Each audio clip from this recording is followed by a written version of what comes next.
বর্তমানে প্রায় মোবাইলে দেখা যাচ্ছে যে কেউ কল দিলে ব্যস্ত জানাই অথবা কল ব্যারাইটিং অথবা কল ফরওয়ার্ডিং। এটা আপনারা প্রায় ফোনের মধ্যে এই সমস্যাটি দেখতে পাচ্ছেন। এই সমস্যাটি আজকে সমাধান করব। জাস্ট একটা কোড ডায়াল করার মাধ্যমেই সম্পূর্ণ সমাধান হবে। আমরা চলে যাব ডায়ালে।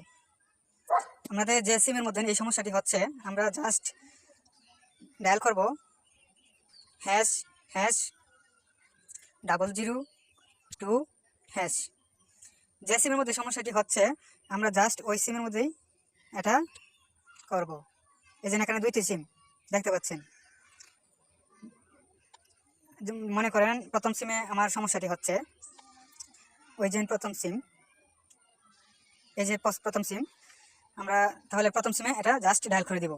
ডায়াল করলেই এটা অফ হয়ে যাবে, আর কোনো সমস্যা থাকবে